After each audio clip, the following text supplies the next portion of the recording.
Our scriptures define teacher as acharya, and the quality of acharya is acharati iti acharya. The one who practices is a true preacher or a teacher. Teaching does not happen by simply saying things, but teaching happens when you do and demonstrate. Students learn by seeing, not by listening. And therefore, the most important quality, as our scriptures have already defined, is you must practice whatever you want others to practice. That defines our idea of teacher in India as acharyas. And then Narasimhamurti ji said also about gurus. Now, gurus is another level of teacher, a higher teacher, who is not passing on knowledge, but he is the source of knowledge. And that knowledge is not material knowledge, the spiritual knowledge. Because he has experienced the truth, so he is capable of teaching that truth to the learners, the seekers. That is Guru. All Gurus are Acharyas, but all Acharyas need not be Gurus. You know about those universal sets and subsets. So Guru is a universal set. Acharyas are also inside him, instructors are also there, all kinds of preachers, all kinds of teachers are inside that universal set. But not every teacher is a Guru. And what he said it very clearly, very, very succinctly, that in our institution, which is different from all other institutions because we have a purpose, a mission, all teachers have to be gurus. They cannot just satisfy themselves and be contented that they know the subject and that they are able to teach it very well to the students. They would be doing half the job only. The other side of our teachers' aspect is to develop that spiritual understanding and experience with which they can also inspire the students to walk on this great spiritual path. Bhagavan used to say, Tarachi chaduvi chaduvi chavanganetiki chavuleni chaduvu chadavavalayu. What is the point in reading all the things that ultimately leads you to death?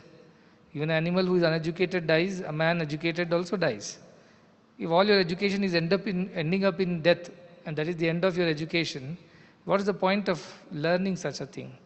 We must learn that education which takes us beyond this cycle of birth and death. Chavuleni chaduvu. That which does not bind us to only death, it takes us to immortality. That kind of education one should learn. That is the idea of two kinds of educations, para and apara vidya, in our system too, where you learn about the material subject knowledge, but more importantly, you also learn about the spiritual truths. And just as no subject knowledge becomes yours, it remains a borrowed knowledge from the books till you yourself have experienced it.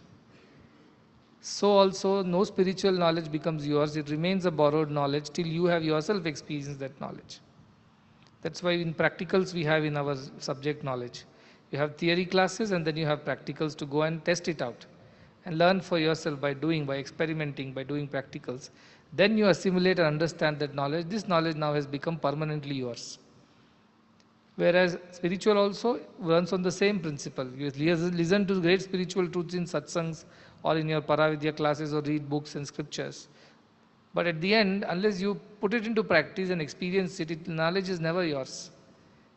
It's only a borrowed knowledge, and borrowed knowledge has to be paid back. Anything that is borrowed has to be returned, so that knowledge disappears after some time because it never became yours. So to make the student experience the knowledge, first the teacher must have experienced the knowledge. And how teacher must have experienced the knowledge? By being a guru. So a teacher can instruct from a book, it can instruct and tell about whatever is going on. And students can probably borrow that or learn that day. But a guru has experienced that knowledge springs from within. There was a time when there was no textbook at all. Nobody knew what science is, nobody knew what social science is, nobody knew any other thing. Even those days knowledge existed, isn't it? Though it was not written in books, it was always there. And there were people who were aware of that knowledge also, just that they did not write it in textbooks. Knowledge was always there. But those who worked towards gaining that knowledge and experienced it, they became the teachers of the day. Those who never experienced it, never worked towards it, never gained that knowledge, even though the knowledge existed for everyone equally. So also for students, the knowledge exists, but you cannot make it yours unless and until you experience it. But to experience that knowledge, you need an experienced teacher. You want to learn how to swim. You need to learn from somebody who knows how to swim. Somebody only shows you pictures. This is a swimming pool, this is called water, and this is the depth of the pool. If you go inside, you have to throw your hands and legs like this. Do you think you can learn? The teacher has to get into the pool with you, the instructor, and show you how it is done. And when you make a mistake and you're not doing it right, must correct you. And ultimately, till you make swimming as your own personal knowledge, where you don't need an instructor, the instructor or the teacher has to be with you. You have that swimming pool, no? Our school swimming pool is there. So how many of you are going for learning? Some of them behind there, because the small pools only small boys can go. But if you're too small and your height is too less, you can't go. Our Gopi will not allow. Put your hands down. Some children complain, why are we not allowed to go to the swimming pool? Then I asked, what is the problem? They said, no, you have to be minimum 4 feet height. You should have that height, only then you are allowed. But if you're 6 feet also, no use. That pool is not used. Narsimurti cannot swim in that pool. It's too tall for the pool. What I mean to say that unless there is a swimming teacher who knows how to swim, he cannot teach that swimming to somebody by theory. Likewise, all knowledge is yours only when you have a good teacher who has experience of that knowledge, and he shows you by doing it, how it is done. Same thing applies to spiritual knowledge. Knowledge is one and the same, whether it is material or spiritual. The process of passing on this knowledge is through experience. Swanubhava, it is called in our scriptures. By your personal experience, you should have experience, only then you can teach it to others. Anything, be it cooking, be it reading, be it driving, be it swimming, any small to big, or the highest adhyatmic knowledge of spiritual self. Everything can be only taught if the teacher has experienced it personally. Only then he can pass it on to the student. And then student becomes a teacher in the process, because now he is capable of passing this knowledge to others. When we started this university, since 5 years or 6 years back, the idea was to develop a place, a platform where we can create teachers of the future. Not just teachers, actually gurus of the future. So I call this as not as Guru Sishya Parampara, I call it as Guru to Guru Parampara. Because at the end of the process, you should become another Guru. During the process, you can be Sishya. But at the end of the process, you must become another Guru who is capable of creating more Gurus in the future. And so our students have a greater responsibility than just becoming academicians or educationists. When we started the university, I was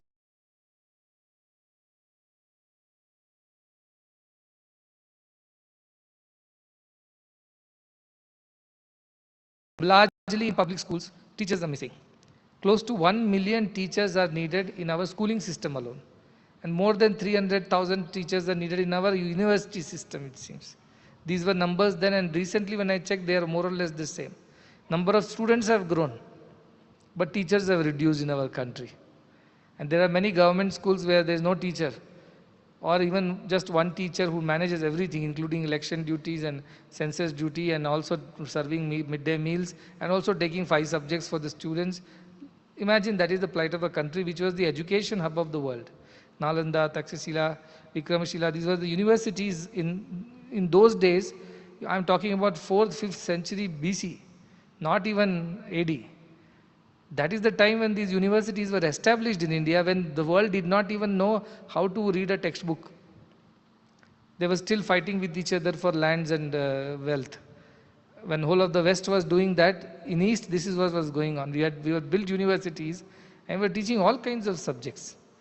From the ordinary material knowledge, science knowledge, to the highest spiritual knowledge were being taught. And you know, all these universities were not charged. They were free in those days. I have read about Nalanda, and Nalanda itself had probably 10,000 students at any point in time. And they came from as far as Far East, Japan, and far west till Greece. Students would come from everywhere and they would learn all kinds of subjects. And the teachers were mostly monks. They were Buddhist monks who were teaching. And the whole university was patronized by the king of those times, who provided the resources that were needed to run the university. With this kind of education system which existed 2,500 years ago in India.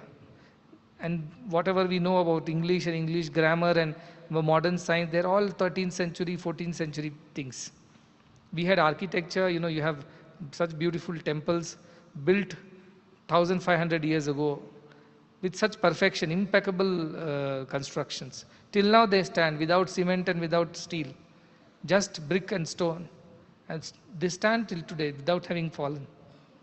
Those kind of marvelous things India could do because knowledge was respected, knowledge was worshipped, and teachers were worshipped in this country. Teachers were given the highest respect in the society. Even a king would bend in front of a teacher. Wealthy people will bow down to teachers. Teachers were not wealthy, but knowledge was their wealth and the whole society respected them. What has happened in the modern times is that the moment teaching or education was commoditized, teachers lost all their respect and value. They became servants or service providers or vendors. The moment that happened, teachers lost their respect. Many people tell me in today's times, who respects a teacher? Even teachers don't want their children to become teachers. First thing, they like farmers don't want their children to become farmers. Teachers don't want their children to become teachers. They want them to become engineers, doctors or something. When I ask them, why do you do that? Because the bad experience we have had as being teachers. We don't want our children to go through the same. Farmers say the same thing to me, the kind of life we live. We don't want our children to suffer the same fate. So let them do something else, not farming. Let them do something else, but not teaching. And that is why the number of teachers have fallen in the country, even though the number of students have gone up. This is a crisis. In a couple of years, the number of children will be even more, those who need to go to school and get educated. Naturally, because India is growing, population is growing, and most of the children are born in rural India, where the schools don't exist or teachers don't exist. What will they do whole day if they don't go to schools? If there is nobody to teach them, if they go to school, there is no one to teach them. What will they do the whole day? Idle mind is devil's workshop. So all of them will take to wrong ways. Why these social crimes Narasimha is crying about? Who are these criminals? Have they come from another planet? They are our own people, our own children, our own brothers, cousins, sisters. How did they become criminals? Because they didn't know what else to do with their lives. Nobody told them this is wrong. Nobody helped them to correct themselves, guide them. So by habit, continuously it's repeating it over and over. Now they have become hardened criminals and nothing can be done about it because it's too late for transforming them. The only destiny is jail.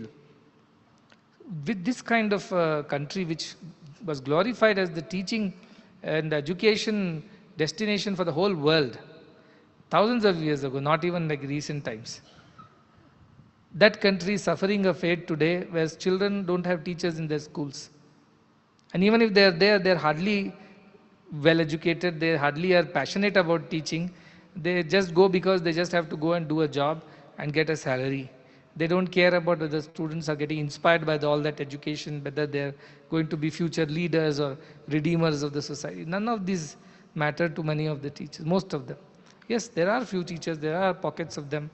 There are a couple of them who are very, very passionate even today. They work very hard. We had a small meeting here where we gave a kind of a competition and a prize for clean and green school. I was so happy to see we gave 100 prizes. You all know that. For keeping schools green and clean. That was the initiative. But that is just an indicator of how much the teachers or principals are serious about their job. It is beyond the call of duty. Teaching is their job. But keeping the school green and clean is going beyond the call of duty. So if they are doing this, definitely they are also doing good teaching is what my calculation was. 100 of them were given prizes and many more were here. I was so happy to see. Some of them were so spirited, so enthusiastic. They were not rich people. They were wearing ordinary clothes. They didn't have big jewelry or some, costly, expensive dresses. They were very simple folks. But each of them was pulsating with such energy and enthusiasm. And I felt, oh, there are still some people like this in our country. That is why our country is still, going on. And we have not kind of fallen into that depression that we Western countries are presently going through, especially with the children. Because there are some teachers somewhere they're giving their everything and more to protect the society. But then I asked them, some of them, what are the challenges? They say resources are the challenges. We are not paid on time.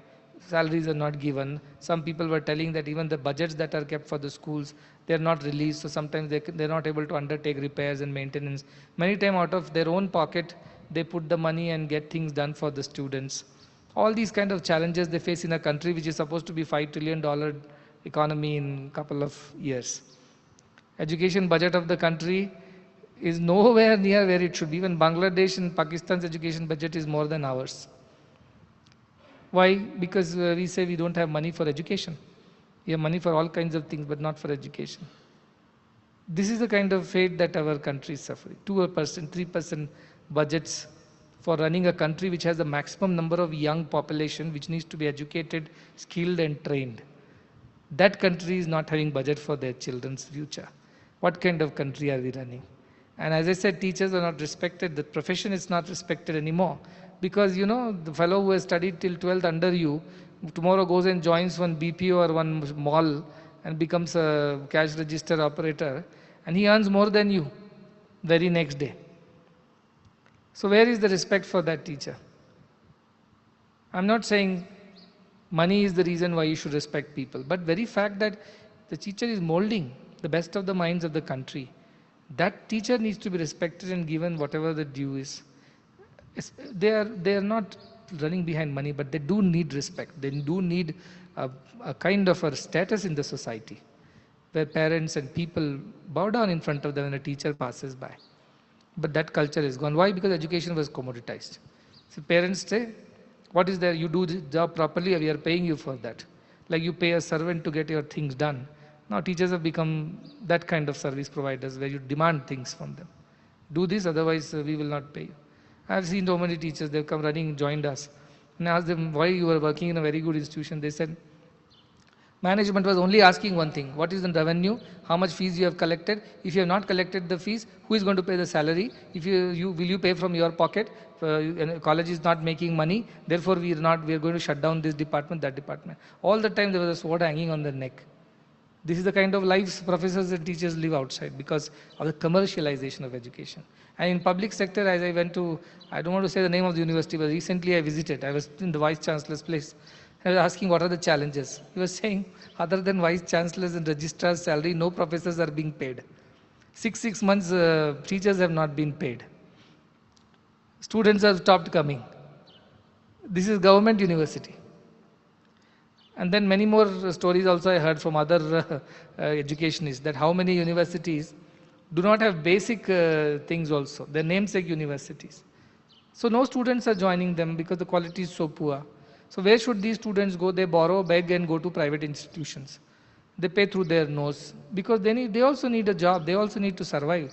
They need an education, a degree to move ahead in life. But government cannot provide it, so they go to private institutions.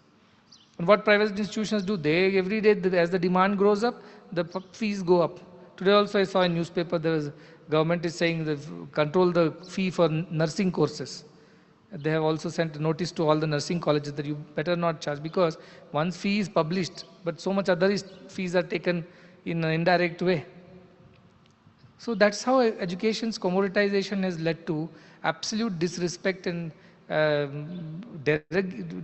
detrimental value system in terms of education. The teachers are not respected because they are thought like a service provider, like a taxi driver or a housemaid or a hotel chef or a cleaner. They're paid, you should do the job. This is the kind of education we have brought to, and that's in between all these, in the background of this, Dr. Sarvepalli Radhakrishnan, in those days, he was a pioneer in terms of education. He had a vision for the country. He had a policy, he had an idea, but he couldn't implement it because successive governments did not take it seriously. And in the name of secularism, all spirituality was thrown out of the window. God, religion, spirituality. And Sarvepalli Radhakrishnan was the first person, I think, who fought with his own professor. He was just 20, I believe, was studying in Madras, at a Christian college. And his professor was Professor Hoff, who was always making fun of Hindu religion and kind of calling it as a unethical or immoral or some kind of very bad ways. And he did a research, he produced a thesis at the age of 20 about Vedanta, the ethics of Vedanta, and its but main topic was ethics of Vedanta. He said Vedanta is an ethical subject. He talks about, it's not some dream world, some fantasy land of Maya and all that. It is real and it is practical and it is to be used in a daily life, and you can make use of it and become a better person. He proved it through his thesis. And his own professor congratulated him, saying that you have, he fought against that what he called as some kind of a westernized way of looking at Hindu religion, which always looked down upon our religion. But he brought the idea of Advaita Vedanta to the top, and he said that Vedanta is the true religion in its universality and deep depth. Vedanta is the actual religion in all its significance. He told the world in those times when we were still suffering under a huge, westernized colonial English education baggage. The President of India said this. But 70 years down the line, are we any better is the question. Now, we haven't learnt.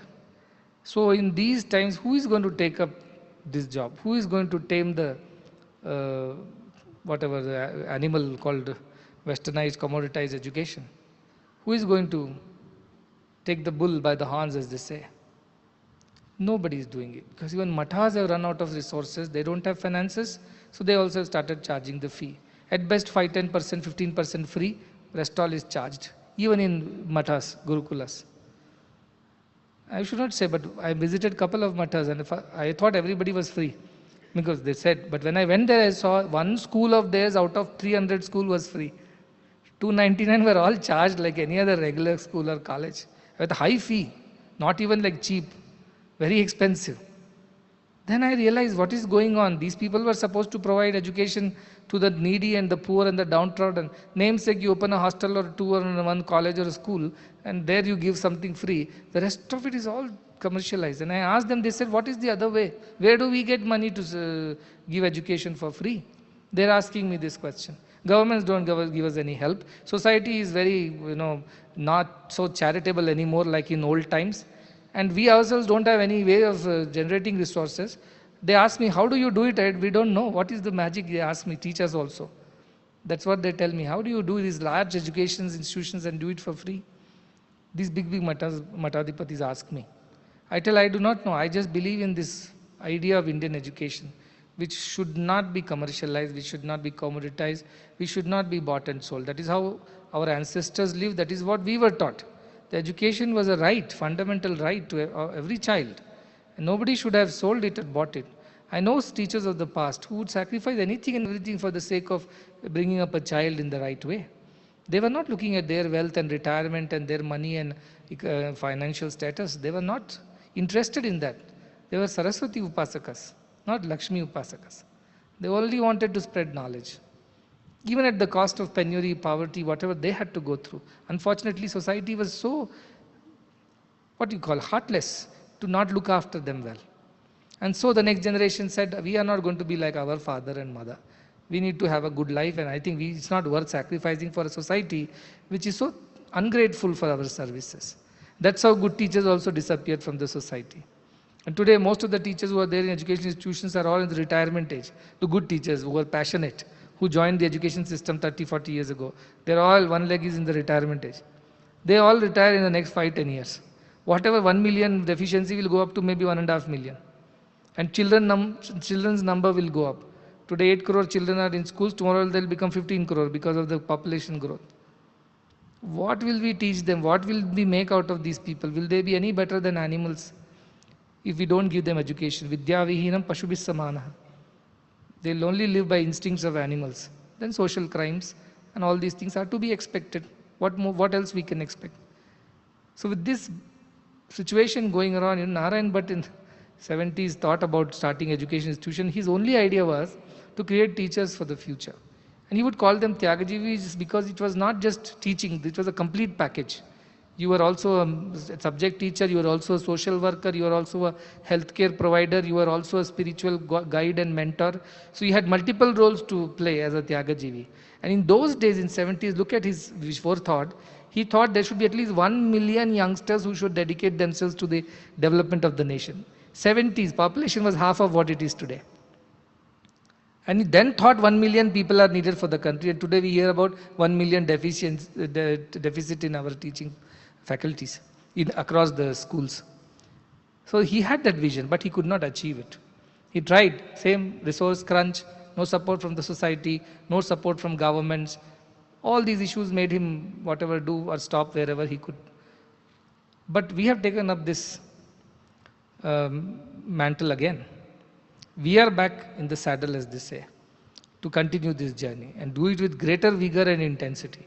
And when this university was formed, the only vision was that every student of this university should become a teacher and teach the next generation the right kind of education, right value system. That's when we will be able to uplift this country, make a better society, and become the Vishwaguru that we always are talking about. There's no other way. And today when I was sitting with the Pradhana Palakas, which was done last year, we transitioned by transferring the responsibility from the older generation to the younger ones. It had its teething problems and some unexpected turn of events. But at the end of it, they all have matured in the last 8-9 months. They're taking responsibility, they're taking charge, they're dealing with the challenging situation. They're only 24, 25 years old. But they have taken it upon themselves to take this forward. And when I was talking to them, I felt so reassured. I thought if Dr. Sarvepalli Radhakrishna was around, he would have felt very reassured that finally my vision of Vedantic education, education which is Indianized, which is based on a Hindu idea of everybody's welfare, with the deepest idea that everything is divine, everything is God. With this idea, we will teach our children. He dreamt of such an education system. Being the president, he could not achieve it. But today, the ball is in our court, as I say. It's upon us to do all these things. And this opportunity has been given to all of us. Each one of us can be a teacher. You can be a doctor, but you can also be a teacher. Today, there are doctors, but there are no doctor teachers. We are suffering with the lack of faculty everywhere.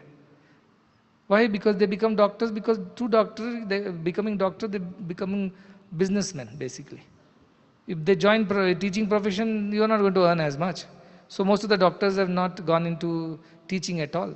They did not think if nobody becomes a teacher, who will teach the next generation of doctors? They didn't think. They thought that is not my problem. My problem is how do I pay my education fee, which I have taken loan for, and then how do I get ahead in life? My friend has already gone to US. I'm still sitting here. It's no progress. That is how they compared with each other. So they did not take teaching, and today we don't have faculty available for medical schools. Government is opening left, right, center, every district, one medical school, they're saying. We have the faculty. Why go that far? Just go across to another medical college in the same district. Verge of closure. No faculty. This is the kind of country we have created because of our extreme greed for money and material things, and by discarding all the idea of spirituality and abandoning the Indian culture and Indian philosophy. What Dr. Radhakrishnan wanted was a country which was teaching children the spiritual education alongside the material education, Vedanta being its true philosophy, this true school of thought. And with that, he wanted to create enlightened citizens for the country, not just educated citizens. But he could not achieve it. His dreams remained dream.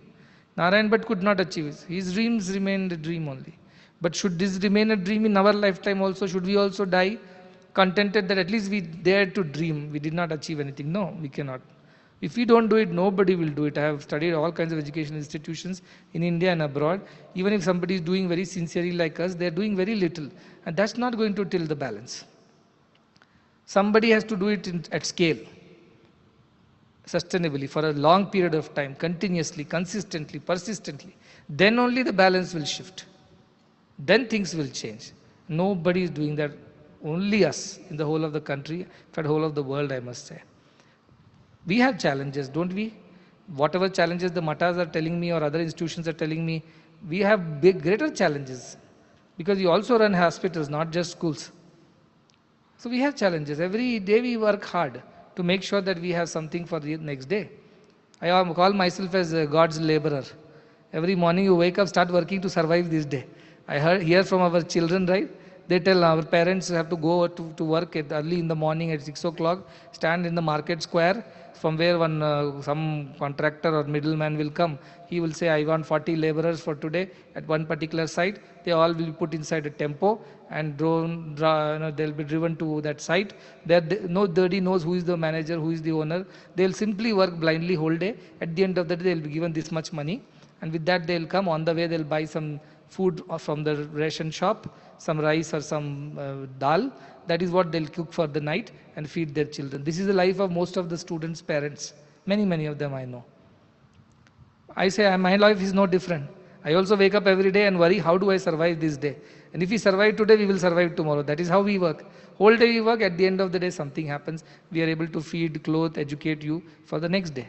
And next day again we begin the process. Hundreds of us work around the world to provide you what you need for next day and the next day and the next day. So that food bills are paid, electricity bills are paid, mess bills are paid, education bills are paid, healthcare bills are paid. Every day we work like, I call us God's laborers. I told Narsimurti also, you also better think of yourself like this only. Don't think you can do anything bigger and better. Wake up every day, work like a laborer, stand at the market square, ask God, what do you want me to do today? And God will tell you, get into the tempo, we'll take you here and you work today, do all this, and tomorrow night we will drop you back at the market square with a little money for today which you have earned. Same way I work. I may look very dignified sitting on a stage saying big things. But behind the stage, I am laboring every day just to ensure that this Indian philosophy, it is Indian idea of free education is not sacrificed at the altar of commercialism. For that sake, I work every single day and I want everybody to work with me. Today you do not work. Today you study. I am not going to demand anything from you. Study well, get educated, get both material and spiritual education. One day you join me on my side, like these Pradhan Palakas have joined me. One day you become my colleagues, not just students, and work with me for the betterment of next generation. And so many more who are waiting. That is the only way. Sarvepalli Radhakrishnan could not start an organization, though he had great ideas in mind, but could not. Narayan Bhatt at least attempted starting an organization, it only went so far. So many others also, visionaries, Rabindranath Tagore, Mahatma Gandhi, Vivekananda, name it. They all tried in their own way, which are also running, but not really the way they should be. And then here we are, standing, as I said, swimming against the tide, as the MLA told me. But we will continue to swim because we have to reach. If we don't row the boat, then so many will be left behind. But today, it's been given to some elders, some teachers who are doing this for you. But never forget this debt of gratitude that you carry on your shoulders. You must repay this.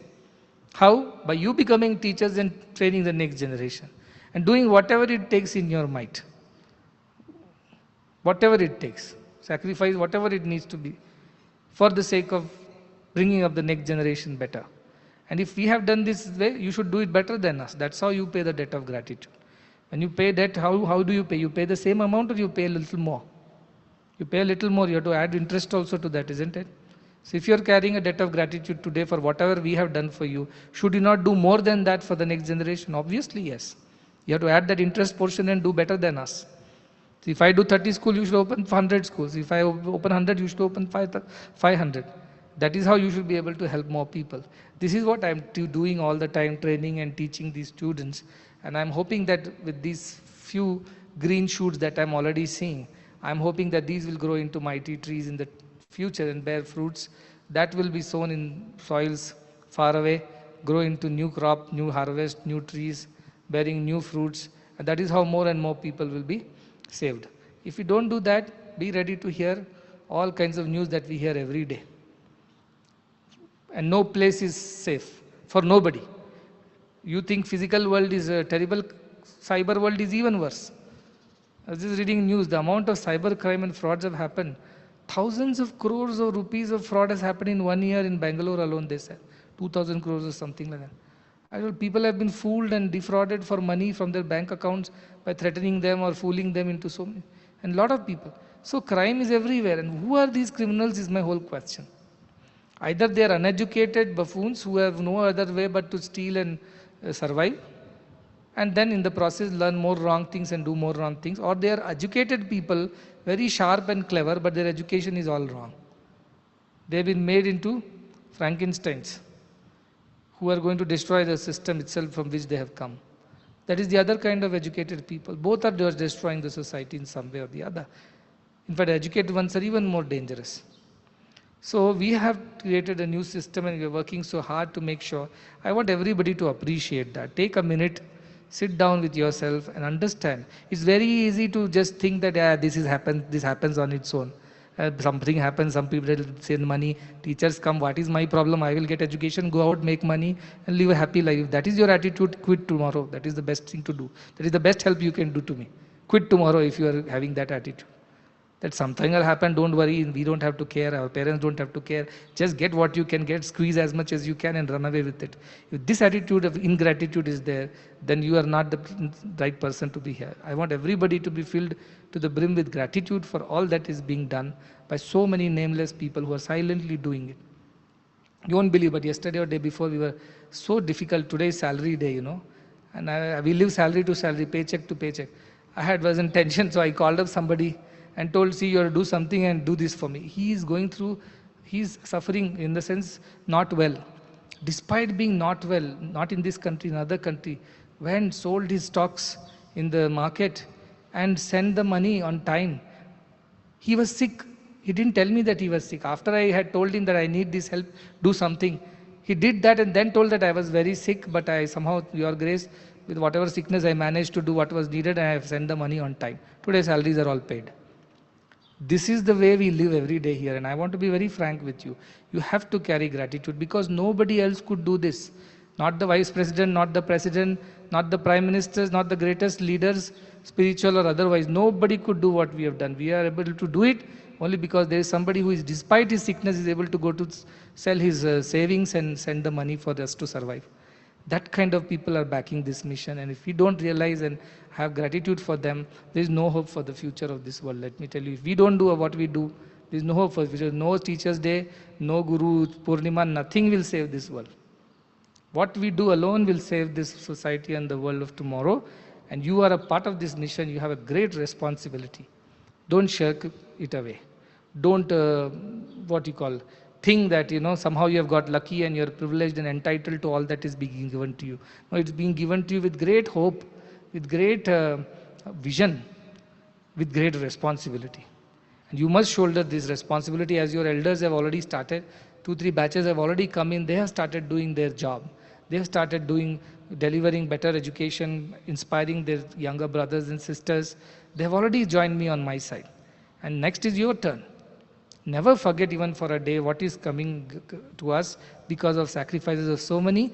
Otherwise, these Teachers' Days will become just, ceremonial celebrations where you put a photo of Radha Krishnan, put a haram on it, light a lamp, and give a speech. That too a fabricated, prepared speech about how great he was, how great his vision was, how he wanted the country to get transformed, the education system to get transformed. At the end of it, what happens? Nothing. Such celebrations are absolutely baseless and hollow. We are not here for that. But I have great respect for these people who at least had thought. They could not execute, unfortunately. They didn't have the wherewithal to do it. But we are able to do it. We have come this far. I'm sure we will go further as well. But provided each one of you takes it upon yourself to be an educator, to be a teacher, to be a guru.